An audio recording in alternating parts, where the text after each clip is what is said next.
देखो भाई और बहनों, अब हमें असल में समझ आ गया कि हमारा मुख्य काम क्या है। ये मनुष्य शरीर प्राप्त करने का प्रयोजन क्या है, हमारा एकमात्र क्या है वो कर्म जो हमने करना चाहिए। बाकी पेट तो परमात्मा भरता है। पो पाटी पगड़ा भया जागी जी आजून, सब काहों को देत है चौथ समाना चून। आप और हम तो चलो, कोई ऑफिस में जा रहा, कोई नौकरी कर रहा, कोई मजदूरी कर रहा, कोई किसानी कर रहा है। अरे ये जानवर, ये जीव जंतु जो इंसानों की जनसंख्या से लाखों गुना ज़्यादा हैं, इनका पेट कौन भर रहा है? जो कोई काम नहीं करते और इंसानों से कई कई गुना ज़्यादा खाते हैं। यही कबीर परमात्मा सतगुरु रामपाल जी भगवान भरता है, तो क्या हमारा नहीं भरेगा? हमें तो परमेश्वर ने विशेष मनुष्य योनि दी है, 84 लाख योनियों से सर्वश्रेष्ठ योनि। क्या हमारा नहीं भरेगा परमात्मा? अवश्य भरेगा, यदि हम विधिवत उनकी शरण में आकर मर्यादा में रह के भक्ति करेंगे तो हमारा मुख्य काम केवल परमात्मा की भक्ति और शुभ कर्म है। हमने दुनिया को देख के डगमग नहीं होना। ये कलयुग है, कलयुग यही होता है मुख्य युग। बिगड़ने का और सुधरने का यही समय है। हमने ये दुनिया को देख के, दुनिया की भागा दौड़ को देख के, इस वैज्ञानिक युग को देख के, भौतिकतावाद की चक्काचौंध को देख के हमने डगमग नहीं होना है। दुनिया की देखा देखी हमने चांद पे पहुंचने का प्रयास नहीं करना। हमने धनी नहीं बनना, बहुत बड़ा कोई महिमावान नहीं बनना है, मंत्री संतरी नहीं बनना है। दुनिया भाग रही है, भागने दो। दुनिया तो कुएं की तरफ दौड़ रही है, कुएं में गिरने के लिए। हम थोड़ी भगेंगे कुएं की ओर। जो समझदार होगा, जिसको पता है कि आगे कुआं है और अंधेरा है और दुनिया दौड़ रही है, कुएं में गिर रही है, सब उसके पीछे दौड़ रहे हैं, तो हमने इस काल की भागदौड़ के पीछे दौड़ना नहीं है। पड़ोसी का लड़का चाहे अधिकारी बन गया है, चाहे प्रधानमंत्री बन गया है, वो उसके कर्म, उसके संस्कार। हमने उसको देख के अपने बच्चों को डांटना नहीं है, फटकारना नहीं है। जो पढ़ाई हमारे बच्चे पढ़ रहे हैं और जो नौकरी हमारे बच्चे लगेंगे आने वाले समय में, वो नौकरी तो यहाँ ब्रह्मा विष्णु महेश को भी प्राप्त नहीं है। जो आनंद, जो सुख हम भोगेंगे, वो यहाँ का राजा भी नहीं भोग सकता। तो हमने दुनिया को देख के ना खुद चलना है, ना अपने बच्चों को चलने की शिक्षा देनी है। हमने केवल अपने गुरु जी के दिखाए गए मार्ग पर कछुए की तरह आराम से चलना है, निश्चिंत होके चलना है, निष्फिक्र होके चलना है। पड़ोसी चाहे दिन का लाख रुपए कमा रहा है, बड़ी बड़ी मकान बना रहा है, बड़ी बड़ी गाड़ी ला रहा है, हमने उसको देख के नहीं जीना। ना ना ना ना, वो तो बेगार कर रहा है, बेगार। खुद का रुपया खुद पे लुटा रहा है। और हम जो भक्ति धन जोड़ रहे हैं, जो आगे आने वाले समय में हमारे काम आएगा, इस लोक में भी और परलोक में, तो परमात्मा हमें सुखी करेगा ही करेगा।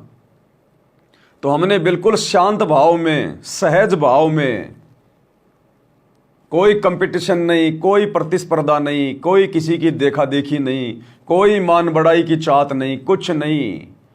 अगर आपको कोई निर्दलीय प्रधानमंत्री भी अगर कोई बनाने के लिए आ जाए घर पे, निर्दलीय के साथ, चलो आपको देश का राजा बना रहे हैं, हाथ जोड़ लो भाई साहब, किसी कुत्ते को उठा के ले जाओ, किसी गधे को उठा के ले जाओ, हम ये प्रधानमंत्री का पद प्राप्त नहीं करेंगे। हमें तो कोई देवताओं का राजा इंद्र बनाए फ्री में, तो हम थूकते हैं उसकी गद्दी पे। प्रधानमंत्री की गद्दी है क्या हमारे लिए? इंद्रदा राज कागदा विष्टा न भोगा इंद्राणी नो। अरे जिस प्रधानमंत्री के पद को प्राप्त करके अगले जन्म में गधा बनना हो, मैं क्या करूंगा ऐसा पद लेके? और जब तक प्रधानमंत्री ये पद पे रहूंगा, दिन रात मैं टेंशन में रहूंगा। क्या करूंगा ऐसे पद को लेके? मुझे मेरे गुरुदेव ने सतभक्ति देके और अपना ज्ञान देके जो भक्ति का ये पद मुझे दे दिया, इससे बड़ा पद ब्रह्मा विष्णु महेश का भी नहीं है। मैं क्यों टेंशन लूं फालतू में? खानी 2 टाइम की रोटी है, उस प्रधानमंत्री ने भी और मैंने भी। फिर सारा दिन बैठ के प्रधानमंत्री की सीट पे दुनिया भर की टेंशन क्यों लूं मैं तो बहुत आराम से हूं भैया। मेरे आगे तो प्रधानमंत्री भी नौकर हैं, नौकर।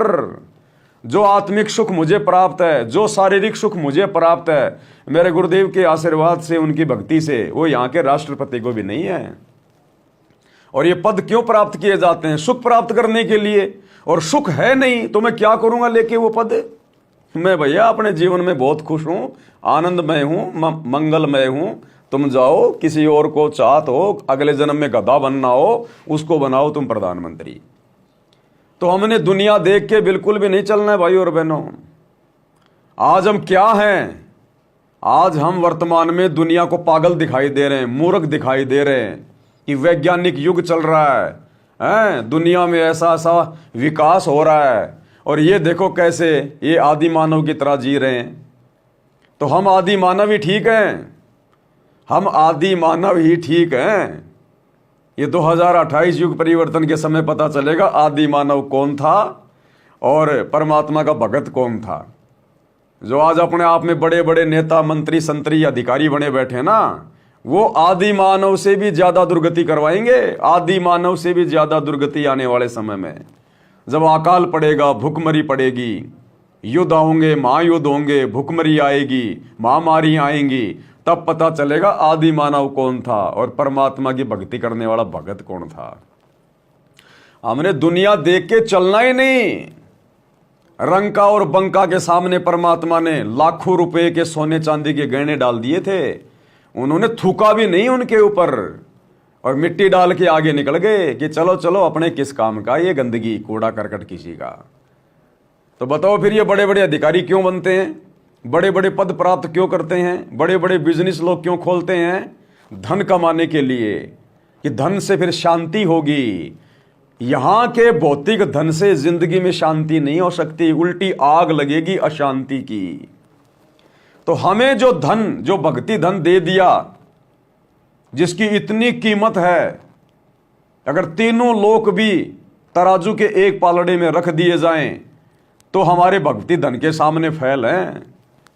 गुरु समान दाता नहीं, याचक शिष्य समान, और 3 लोक की संपत्ति जो मेरे गुरु ने दे दी मुझे दान। अब बताओ, 3 लोकों की सर्वश्रेष्ठ संपत्ति गुरुजी ने हमें दे दी, नाम दीक्षा।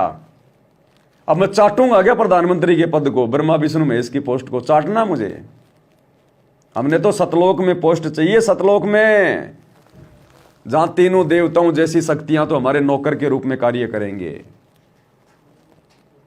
तो हमने यहां भाई और बहनों एक दूसरे को देख के नहीं चलना, ना किसी भगत को देख के चलना हमने कि यार उस भगत के तो ठाठ हो गए, बल्ले बल्ले हो गई। हमें खुशी होनी चाहिए।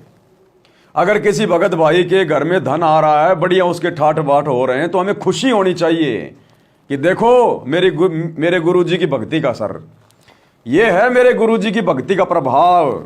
और इस भगत ने परमात्मा की भक्ति दृढ़ता के साथ में करी, अपने गुरुजी को परमात्मा मान के करी। देखो आज इसके हमारे गुरुजी ने ठाठ बाट कर दिए। ये हमारे गुरुजी के भक्ति के लक्षण हैं। जैसा हमारे गुरुजी कहते हैं वैसा ही होता है। हमें तो खुशी होनी चाहिए अपने भगत भाई बहन को उन्नति करके देखते हुए। हाँ, हमने उसकी संगति करनी है, नहीं करनी है, वो मर्यादा में है या नहीं है, वो हमने अपना बचाव करना है। लेकिन उसकी उन्नति को देखकर हमने जलना नहीं है, ईर्ष्या नहीं करनी है। उसको जैसा भी दे रहा परमात्मा उसकी भक्ति के प्रतिफल में दे रहा है, उसकी अपनी भक्ति कमाई के प्रतिफल में दे रहा। हमने उसको देख के जलना नहीं है। हाँ, वो भले मर्यादा में नहीं है, भले उसने परमात्मा से धनी चाहा, संपत्ति चाहिए, कार कोठी मांगी, परमात्मा ने दे दी, उसके कर्म उसके साथ है। अगर वो मर्यादा में नहीं है तो हमने उससे दूरी बना के रखनी है। बाकी निंदा चुगली ईर्ष्या नहीं करनी। और दुनिया को तो हमने देख के चलना ही नहीं। दुनिया तो गहरे कुएं में जा रही है, बिल्कुल गहरे कुएं में। हमने उनके पीछे नहीं जाना। गुरुजी ने सब समझा दिया, सब बता दिया। हम तो गरीब बन के, निर्धन बन के, अपनी भक्ति करके यहां टाइम पास करेंगे। इस गंदे लोक में गुरुदेव ने स्पष्ट कर दिया, अगर तुम धन मांगोगे, सुख सुविधा मांगोगे, ऐसो आराम मांगोगे, इसका मतलब तुम मोक्ष नहीं चाहते। क्योंकि गुरुदेव ने क्या बताया कि बच्चों, ये पृथ्वी लोक तुम्हारा स्कूल है, स्कूल। और ये जो तुम्हारा शरीर है, ये तुम्हारी एक ड्रेस है, विद्यार्थी वाली ये ड्रेस है तुम्हारी। जिस प्रकार बच्चा स्कूल में पढ़ता है, लेकिन स्कूल में यदि वो बच्चा सुख मांगने लग जाए, ऐसो आराम मांगने लग जाए, मौज मस्ती करने लग जाए, वो बच्चा फिर जीवन में सफल नहीं होगा। स्कूल में तो केवल उसको पढ़ाई पढ़नी पड़ती है कि मर्यादा में रह के उसको अपना कोर्स पूरा करना होता है, डिग्री प्राप्त करनी होती है। स्कूल में यदि कोई मौज मस्ती चाहेगा फिर वो मूर्ख आदमी है। फिर स्कूल में पढ़ाई पढ़ के नौकरी तो उसको बाहर मिलेगी फील्ड में, वहां करेगा ऐसो आराम। यदि वो स्कूल में ध्यान से पढ़ेगा, डिसिप्लिन में रहेगा, सारा काम करेगा, तो स्कूल में पढ़ाई पढ़ के फिर नौकरी उसको फील्ड में मिलेगी। इसी प्रकार ये पृथ्वी लोक हमारा स्कूल है, हमारा फील्ड नहीं है। हम भक्तों का फील्ड है सतलोक, जहां जाने के बाद हमें नौकरी मिलेगी, सदा सदा के ऐसो आराम मिलेंगे। तो इस गंदे लोक में, इस स्कूल में हम भक्तों ने सुख नहीं चाहिए। और पढ़ाई पढ़ते समय जिन चीजों की आवश्यकता होती है माता पिता बच्चों को अवश्य उपलब्ध करवाते हैं। तो इस गंदे लोक में रहते सहते ये भक्ति की पढ़ाई पढ़ते पढ़ते हमें जिन जिन चीजों की जरूरत होगी, हमारा गुरुदेव भगवान हमें उन चीजों को भी जरूर उपलब्ध करवाएगा। अब स्कूल में पढ़ते पढ़ते बच्चा कहे मेरे को मोटरसाइकिल ला के दो, मेरे को 4 व्हीलर ला के दो, मेरे को सिनेमा हॉल खोल दो, तो वो बच्चा फिर सक्सेस नहीं होगा, पूरी जिंदगी फिर मजदूरी करेगा। तो इसी प्रकार हम भगत भाई बहनों ने अपने गुरुदेव भगवान से, जब तक हम हैं शरीर में, हमने कोई डिमांड नहीं करनी अपनी तरफ से, एक नया पैसा भी नहीं मांगना कि परमात्मा जैसा आप दोगे, जैसा आप जी पहनाओगे, उसी में मैं खुश रहूंगा। कोई डिमांड नहीं करनी हमने तो उल्टा ये प्रार्थना करनी है, परमात्मा कोई ऐसा सुख मत दे देना जो सुख मेरी भक्ति में जाके बाधा उत्पन्न कर दे। और फिर हमारा गुरु अंतर्यामी परमात्मा, जानी जान, आत्मा का पति परमेश्वर, अगर भगत को फिर किसी चीज की आवश्यकता होगी तो क्या हमारा गुरु फिर हमें उस चीज के भरोसे रखेगा? बिल्कुल नहीं रखेगा।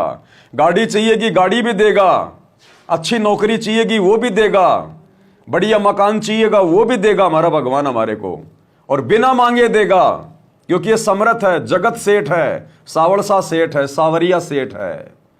दुनिया जिसके गुणगान गाती है श्री कृष्ण जी के रूप में, सांवरिया सेठ, ये है वो सांवरिया सेठ, सतगुरु रामपाल जी भगवान सेठों का सेठ, जगत सेठ। तो भाई और बहनों, हमने ये चीजें पल्ले गांठ बांध लेनी है। हमने देखो गुरु जी अंतर्यामी है, फॉर्मेलिटी से बात नहीं बनेगी। वो गुरु यहां से देखेगा, यहां से आपकी जुबान के शब्द नहीं पकड़ता गुरु। ये शरीर तो काल ने बनाया है, ये जुबान काल ने बनाई है, गुरु की तो आत्मा है। हमारी आत्मा क्या बोल रही है, हम अंदर से क्या सोच रहे हैं, गुरु उस चीज को महत्व देगा। तो हमने अपने अंदर भी कभी गुरु जी से किसी चीज की डिमांड नहीं करी, सिवाय भक्ति के अलावा, मर्यादाओं के अलावा और किसी चीज की डिमांड नहीं करनी हमने गुरु जी की। और जिस भगत ने ये 2 चीजों की डिमांड कर ली कि गुरु जी भक्ति दान देना परमात्मा, समय दो मालिक सुमरण के लिए, सत्संग सुनने के लिए, आपकी महिमा के लिए, और गुरुदेव मैं मर्यादा में रह के आपकी भक्ति सफल कर सकूं, मेरे को आशीर्वाद दो परमात्मा, मैं संघर्ष कर सकूं, किसी भी प्रकार की लोकलाज में ना फंसूं, मुझे हिम्मत दो परमात्मा। इस प्रकार की डिमांड जो भगत करेगा तो बाकी डिमांड तो गुरु अपने आप पूरी करेगा अपने आप। इसलिए हमने भाई और बहनों दुनिया को देख के, रिश्तेदारों को देख के, आड़ोसी पाड़ोसियों को देख के, वो तो चांद पे पहुंच गए, उनको पूछने दो चांद पे, उनको जाने दो। ये दुनिया ना जाने कहां कहां से जाके वापस आ गई, कुछ नहीं मिला उनको। करोड़ों बार लोग राजा रह लिए, कोटि जन्म तू राजा की ना, मिटी न मन की आशा, क्या मिला? राजा बन के भी गधा बना, तो छोटा मोटा अड़ोसी पड़ोसी रिश्तेदार को अधिकारी बन गया तो क्या प्राप्त कर लेगा? प्राप्त तो इस भक्ति से होगा जो आने वाले समय में आप और हमें प्राप्त होगा। ये आज बड़े बड़े मंत्री संतरी नेता लोग हमारे सामने बैठ के हाथ जोड़ के संग का समाधान करवाया करेंगे कि भगत जी दास से ये गलती हो गई, भगत जी ऐसी ऐसी समस्या आ गई, इसका समाधान बताओ गुरुदेव के आशीर्वाद से। तो आने वाले समय में, क्योंकि जिसको भक्ति करनी होगी तो मर्यादा में रह के करनी होगी। अब ये थोड़ी है कि नाम लेते सारा ज्ञान समझ में आ गया, सारी मर्यादा समझ में आ गई, जैसे आप और हमें समझ में आई है वैसे धीरे धीरे उनको भी समय लगेगा। तो समाधान कौन करेगा? ऑलरेडी जो भक्ति कर रहे हैं, जो उनके बड़े गुरु भाई बहन हैं, वो करेंगे। तो आने वाले समय में ये दुनिया जिस कदर जितनी तेजी से दौड़ रही है ना, अंधाधुंध होके पैसों के लिए, माया के लिए जो भागा दौड़ कर रही है, इन सबके चक्के जाम हो जाएंगे, सबके चक्के जाम। इन सबको वापस आना पड़ेगा, इनको सोचने पर विवश होना पड़ेगा कि हम कर क्या रहे हैं। हमारे बाप दादा मर गए बिजनेस कर करके, 2 के 4 बना बना के, कोठियों पे कोठियां बना के, ब्रांचों पे ब्रांचें खोल के, धन जोड़ जोड़ के हमने बैंक भर दिए। अरे हमें करना क्या है? अंत में मरना भी तो है। ये कुछ भी तो साथ नहीं जाएगा जो आज हम जोड़ रहे हैं। खाना 2 टाइम की रोटी है, वो अमेरिका का राष्ट्रपति भी 2 टाइम की रोटी खाता है, वो एलन मस्क वो भी 2 टाइम की रोटी खाता है, ये मुकेश अंबानी भी 2 टाइम की रोटी खाएगा। ये बाकी जोड़ के कर क्या रहे हैं? अपने कर्म फोड़ रहे हैं, अपना खुद का खजाना खाली कर रहे हैं, दोषी बन रहे हैं परमात्मा के, अपना अनमोल श्वासें जो पूंजी धन है श्वास रूपी उसको बर्बाद कर रहे हैं। तो अंत में इस ज्ञान से इनको भी विचार करना पड़ेगा, अगर इनका शुभ समय होगा तो, अगर ये ज्ञान इनके समझ में आना होगा तो ये भी अंत में रुक जाएंगे कि भैया बहुत भाग लिए, बहुत दौड़ लिए, और ये जोड़ा जुड़ाया धन सब परमात्मा के चरणों में समर्पित कर देंगे कि गुरुदेव आपकी संपत्ति आपको समर्पित है। उस समय हम भगत भाई बहनों को पता चलेगा कि अच्छा हुआ जो हम इस भाग दौड़ में नहीं भागे, नहीं तो अंत में हमारा भी यही हाल होता, समय और श्वासों की बर्बादी होती, इससे ज्यादा कुछ नहीं। तो अभी उन नादानों को ज्ञान नहीं है जो पैसे के पीछे भाग रहे हैं। पूरे संसार में सबसे ज्यादा अरबपति खरबपति, संसार का सबसे ज्यादा धनी आदमी फलाना दिखना, कुछ नहीं है, वो तो सबसे ज्यादा गरीब है। जो सबसे ज्यादा धनी है वो सबसे ज्यादा गरीब है, क्योंकि वो भगवान से उतना ही दूर है। और हम जो भगवान के जितने ज्यादा नजदीक हैं हम उतने ज्यादा धनी हैं। अरे यहां का धन तो गोबर है, गोबर गोबर। अरे इसी परमात्मा कबीर जी ने, सतगुरु रामपाल जी भगवान ने, नरसिंह भगत का जब समय आया तो 56 करोड़ की संपत्ति आसमान से नीचे बारिश कर दी। जब उसकी द्योति का भात भरा जा रहा था, ऊपर से सोने के डले, चांदी के डले, पैसों की बारिश कर दी भगवान ने 56 करोड़ की संपत्ति की। तो ये परमात्मा क्या नहीं कर सकता आप और हमारे लिए? कुछ भी कर सकता अपनी आत्माओं के लिए भगवान। अरे हमें यहां भी तो अपनी मर्जी से भेजा, क्योंकि हम यहां आने में हम खुश थे काल के साथ। तो परमात्मा ने कहा कि जाओ भाई, मेरे बच्चों की खुशी में मेरी खुशी, जाओ बच्चों, जाओ खेलो खाओ पियो जैसा तुम्हें लग रहा है। तो परमात्मा मना नहीं करेगा। इस परमात्मा से अगर तुम धन मांगोगे, इस भक्ति के प्रतिफल में ये धन देगा। इस परमात्मा से राजपद मांगोगे, ये राजपद देगा। जतन चाहिए राजपाट तो धर ले ध्यान हमारा। इस भक्ति के प्रतिफल में यदि आपको मोक्ष चाहिए तो परमात्मा मोक्ष भी देगा। ये कुछ नहीं रोकता, कोई बाधा उत्पन्न नहीं करता। हमने सतलोक में कहा हमें तो काल के साथ जाना है, जाओ बच्चों। अब यदि हमारी रुचि बनेगी उसी प्रकार से कि हमने तो सतलोक जाना है, चलो बच्चों। तो भाई और बहनों, हमने गुरुजी की रजा में राजी रहना है, अपनी नहीं चलानी बिल्कुल भी। मार खा जाएंगे बहुत ज्यादा। ये दुनिया घूम फिर के वहीं आएगी। वो कहते हैं ना कि ये दुनिया गोल है, ये दुनिया गोल गोल है, घूम फिर के वहीं आएंगे, कहीं ठिकाना नहीं है। इसी सतगुरु रामपाल जी भगवान के चरणों में आके नाक रगड़ना पड़ेगा, चाहे आज कोई मंत्री है, संतरी है, चाहे कोई धनवान है, चाहे कोई कुबेरपति है। घूम फिर के वहीं आएंगे जहां पर हम लोग पहले से बैठे हुए हैं। तो सबसे बड़े धनी तो हम हैं, वो तो बाद में आके धन इकट्ठा करेंगे। अभी तक तो खाली नकली धन इकट्ठा कर रहे हैं। असली धन जो हम इकट्ठा कर रहे हैं भर भर के, वो आने वाले समय में इकट्ठा करना शुरू करेंगे। तो वो तो बहुत गरीब है बेचारे, जिनको दुनिया धनवान समझ रही है। तो हमने दुनिया देख के नहीं चलना बिल्कुल भी। ये तो मूर्खों के काम है, आध्यात्मिक ज्ञानहीन लोगों के काम है, जो दुनिया की देखा देखी दौड़ रहे 2 के 4 बनाने में। कल को अकाल पड़ गया, अनाज की कमी आ गई, अब ये तुम्हारा पैसा जो लाखों करोड़ों अरबों खरबों तुमने जोड़ रखा है, उसको खा के पेट भर लोगे क्या? अरे ये हीरे मोती लाल जेवरात, ये नोट के कागज, इनको खा के अपनी भूख शांत कर लोगे क्या? और जिसके पास भक्ति होगी परमात्मा उसका घर भर देगा अनाज का, चाहे कितना ही बड़ा काल पड़ो। समृद्ध किसको कहते हैं? आपके घर में आटा तेल के पिप्पे भर देगा, घी के पिप्पे भर देगा, आटे की बोरियां भर देगा, गैस के सिलेंडर भर देगा ये परमात्मा। जहां वो बड़े बड़े धनपति अरबपति खरपति एक एक रोटी के दाने के लिए भीख मांग रहे होंगे, सतगुरु रामपाल जी के बच्चे असली भक्ति धन के धनी घर बैठे बैठे खाएंगे और दुनिया को खिलाएंगे। कभी रसोई का सामान खत्म नहीं होगा। ये वो समर्थ है जिसकी हम शरण में हैं। तो हमने दुनिया को देखना ही नहीं है बिल्कुल भी। दुनिया पागल है, समझदार व्यक्ति पागलों के पीछे नहीं चला करता। तो हमने इन बातों का भाई और बहनों विशेष तौर पर ध्यान रखना है, तभी हमारी भक्ति सफल होगी। हम भक्ति भी कर रहे हैं दुनिया को देखा देखी में, यार मेरे पास भी पैसा होता, मेरे पास भी गाड़ी होती, मेरे पास भी मकान होता, मेरा लड़का भी नौकरी लगता, तो वो भक्ति नहीं कर रहा, फिर वो ड्रामेबाजी कर रहा है, वो दो नाव की सवारी कर रहा है। परमात्मा कहते हैं कि राम नाम कड़वा लागे और मीठे लागे दाम, भाई दुविधा में दोनों गए, माया मिली ना राम। अंत में यह हाल होगा फिर। तो जो सबसे बड़ी नौकरी दे दी भगवान ने हमें, भक्ति करना सबसे बड़ी नौकरी है। इससे बड़ी नौकरी यहां किसी राष्ट्रपति की भी नहीं है। सबसे बड़ी नौकरी गुरु जी की भक्ति और सेवा, अपनी आत्मा का कल्याण करवाना, यह सबसे बड़ा लक्ष्य है इंसान का। इससे बड़ा कोई लक्ष्य नहीं हो सकता। चांद पे जाना, मंगल पे जाना, रॉकेट बनाना, सैटेलाइट बनाना, यह कोई टारगेट नहीं है। ये तो काल ने हमें बकवादों में उलझा दिया, और परमात्मा ने भी उनको इसीलिए थोड़ा सा ढीला छोड़ रखा है, क्योंकि मालिक भी चाहते हैं कि एक बार ये सैटेलाइट वेटेलाइट सेट कर दे सारी, ये एसी आसी फ्रिज फारिज मोबाइल सब बना दे एक बार, उसके बाद इनको एकदम से स्टॉप कर दूंगा फिर, और इनकी बनाई हुई चीजें फिर भक्ति में हमारे काम आएंगी। इसलिए परमात्मा थोड़ा चुप है। अब आने वाले समय में जब सारा काम पूरा हो चुका है, अब परमात्मा देखना इनके ऊपर एकदम से इनके ऊपर ब्रेक लगा देंगे। बस ये वैज्ञानिक सब भूल जाएंगे, फार्मूले क्या थे क्या नहीं थे। जो बन गई सो बन गई, अब इससे ज्यादा विज्ञान आगे नहीं पहुंचेगी। अब तो परमात्मा की भक्ति विज्ञान आगे जाएगी। अब तो आध्यात्मिक विज्ञान, ये तत्व ज्ञान वाली विज्ञान पूरी दुनिया में फैलेगी। ये नकली विज्ञान इसको ब्रेक लगा देगा परमात्मा यहीं पे।